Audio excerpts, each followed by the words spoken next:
Hello guys, ഞങ്ങൾ Malayali monkey ആവാൻ പോവുകയാണ് ഗൈസ്. ഫസ്റ്റ് പ്രൈസ് എനിക്ക്, സെക്കൻഡ് പ്രൈസ് നമുക്ക് മറ്റേ പ്രൊഫൈലിൽ ഇടാം കേട്ടോ. എന്തായാലും ഫസ്റ്റ് പ്രൈസ് ഞാൻ എന്തായാലും ഇടാൻ പോകുന്നുണ്ട്. അതായത് മറ്റേ കിരീടം, നമ്മള് പോസ്റ്റ് ആ കിരീടം വാങ്ങാം നമുക്ക്. എന്നിട്ട് ഞാൻ ഫസ്റ്റ് പ്രൈസ് എന്നുള്ളത് എന്റെ പ്രൊഫൈലില്, ചിത്ര ഫസ്റ്റ് പ്രൈസ് എന്നുള്ളത് എന്റെ ഇങ്ങനെ ഉമ്മ വയ്ക്കാം, അങ്ങോട്ടും ഇങ്ങോട്ടും ഉമ്മ വയ്ക്കാം.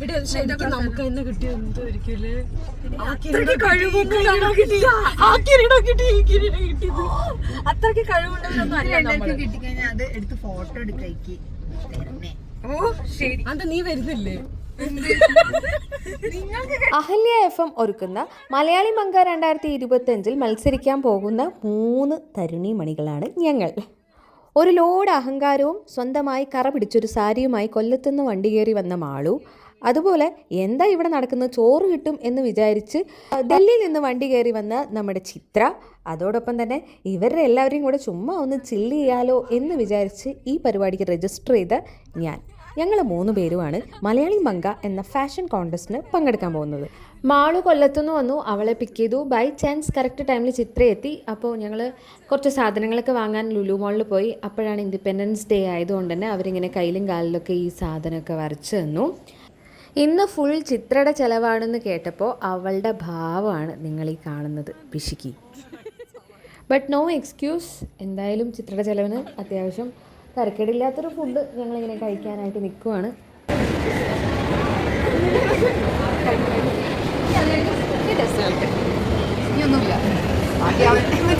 മറ്റേ അമ്മച്ചിമാരും അറിയില്ല, ഇനി ഒന്നുമില്ല, ചേർന്നു. നമ്മുടെ കൂടെ ചിത്രയുടെ കസിനും ഉണ്ട്. അവൻ ഏകദേശം ഈ പെണ്ണുങ്ങളുടെ ഇടയിൽ പെട്ടല്ലോ സുഹൃത്തുക്കളെ എന്നുള്ളൊരു എക്സ്പ്രഷനിലാണ് ഇരിക്കുന്നത്. അവൾക്കെന്തോ ഫോൺ നോക്കാനായിട്ട് അവൻ വന്നതാണ്. അങ്ങനെ ഫുഡ് കഴിച്ചു, പിന്നെ അതിനുശേഷം ഡെസേർട്ട് കഴിച്ചു.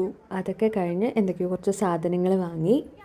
ഇനി നാളത്തെ പരിപാടിക്ക് പ്രിപ്പറേഷന് വേണ്ടിയിട്ട് അടുത്ത ബ്യൂട്ടി പാർലറിലേക്ക് പോവുകയാണ്. ചെറുതായിട്ടൊരു ഫേഷ്യലൊക്കെ ചെയ്യാൻ വേണ്ടിയിട്ട്. ഇവരെക്കാൾ സുന്ദരിയാവണം, ഇവരെക്കാൾ കൂടിയ ഫേഷ്യൽ വേണം എന്നൊക്കെ പറഞ്ഞിട്ട് ഞാനും അവിടെ കിടന്ന് അലമ്പുണ്ടായിരുന്നു. എന്തായാലും ബ്യൂട്ടി പാർലറുകാർക്ക് നല്ലൊരു എൻ്റർടൈൻമെൻറ്റ് കൊടുത്ത് അത്യാവശ്യം മിനുക്ക് പണികളൊക്കെ ചെയ്ത് ഞങ്ങൾ തിരിച്ചു വരിക. ഇതൊക്കെ കഴിഞ്ഞ് വീട്ടിലെത്തി. അങ്ങനെ പിറ്റേന്ന് രാവിലെ ഞാനും മാളും എൻ്റെ അമ്മയും കൂടെ എങ്ങോട്ടാണ് പോകുന്നതെന്ന് ചോദിച്ചാൽ, നേരത്തെ ഞാൻ പറഞ്ഞില്ലേ കറ പിടിച്ച സാരിയുമായിട്ട് വന്ന മാളു ഫാഷൻ ഷോയ്ക്ക്. അപ്പോൾ പുതിയൊരു സാരി എടുക്കുക എന്ന് വിചാരിച്ചിട്ട് തലേന്ന് സാരി എടുത്ത് ഇനി അതൊരു ബ്ലൗസൊക്കെ തയ്പ്പിക്കണം, എല്ലാം സെറ്റാക്കി തരാം എന്ന കോൺഫിഡൻസിൽ ഞാൻ അവളെയും കൊണ്ട് കുത്താമ്പുള്ളിയിൽ സെറ്റ് സാരി എടുക്കാനായിട്ട് പോവുകയാണ്. ഷടപടേന്നൊരു സാരി എടുത്തു, അടുത്ത വീട്ടിലെ അങ്കിൾക്ക് തയ്ക്കാനും കൊടുത്തു. മലയാളി മങ്ക 2025 ഇത്തവണത്തെ ഫസ്റ്റും സെക്കൻഡും തേർഡും ആർക്ക് എന്ന ചോദ്യത്തിന് ഉത്തരവുമായിട്ടാണ് ഞങ്ങളിപ്പോൾ ഈ യാത്ര പോകുന്നത്. ഇപ്പോൾ നമ്മൾ പോകുന്നത് ഗ്രൂമിംഗ് സെഷനാണ്. ഒരുപാട് മലയാളി മങ്ക കോമ്പറ്റീഷന് ഗ്രൂമിംഗ് സെഷന് പോവുകയാണ് ഞങ്ങൾ. വേറൊരു മങ്കി ഇതുവരെ വന്നിട്ടില്ല. അല്ല വലാതി വയലറ്റൊക്കെ ഇട്ടിട്ട് ഞാൻ എപ്പോ ഇവളുടെ കൂടെ പോകുമ്പോഴും തനിയെ വയലറ്റ് അറിയാതെ ഇട്ട് പോകുന്നതാ. ഞാനിങ്ങനെ യൂണിവേഴ്സിറ്റി ഈ വയലറ്റിനെ അട്രാക്ട് ചെയ്യുന്ന ഒരാൾ. അല്ല സീരിയസ്ലി, ഫോർ എക്സാമ്പിൾ ഞാൻ പറഞ്ഞുതരാം. റീനാന്റെ മഴ വന്നാൽ കുട തരുമെന്ന് ചോദിച്ചപ്പോ റീനാന്റെ അടുത്ത് കുട നോക്കൂ, അതും വയലറ്റ്.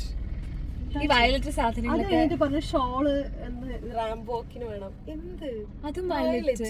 എന്താ ചെയ്യാ, എനിക്ക് അങ്ങനെ വരുള്ളൂ. നോക്കൂ വയലറ്റ്, അത് അവള് തനിയെ കാശ് കൊടുത്ത് വാങ്ങിയ സാധനങ്ങൾ. അങ്ങനെ നമ്മൾ 3 പേരും കൂടെ അഹല്യയിലേക്ക് പോയി. അവിടെ പോയപ്പോഴാണ് ഗൈസ് ഞാൻ ആ സത്യം തിരിച്ചറിഞ്ഞത്, ഇതൊരു വലിയ പരിപാടിയാണ്.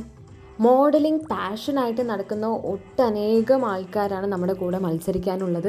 അതിൻ്റെ ഇടയിൽ ഞാനിങ്ങനെ തല്ലാൻ പോണ പോലെ നടക്കുന്നത് കണ്ടിട്ട് നിങ്ങൾ ഞെട്ടണ്ട. ബിക്കോസ് ഞാൻ റാം വാക്ക് ഇതുവരെ ചെയ്തിട്ടില്ല. എനിക്ക് നോർമലി നടക്കുമ്പോൾ തന്നെ പൊതുവെ കൂട്ടുകാരെന്നെ കളിയാക്കാറാണ് പതിവ്.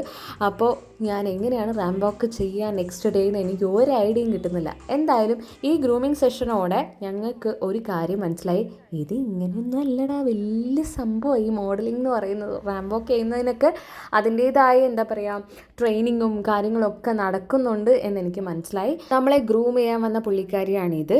എന്തായാലും ഇതൊക്കെ കണ്ട് അന്തവും കൊന്തവും ഇല്ലാണ്ട് കിളി പോയി ഇരിക്കുകയാണ് നമ്മൾ. എല്ലാം കണ്ട്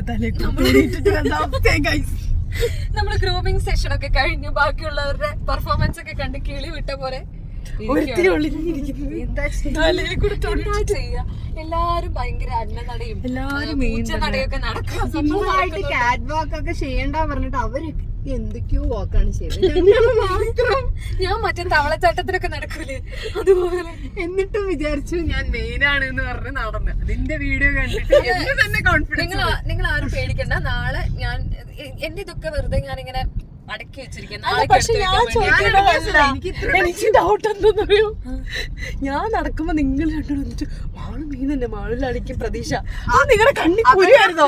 ഞാൻ എന്റെ വീഡിയോ അത് കഴിഞ്ഞ ഇവിടുത്തെ വീഡിയോ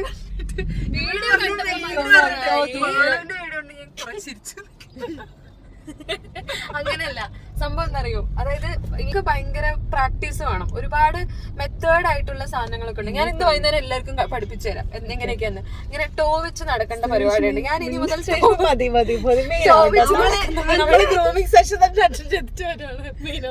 വഴിയിൽ നടക്കണ പോലെ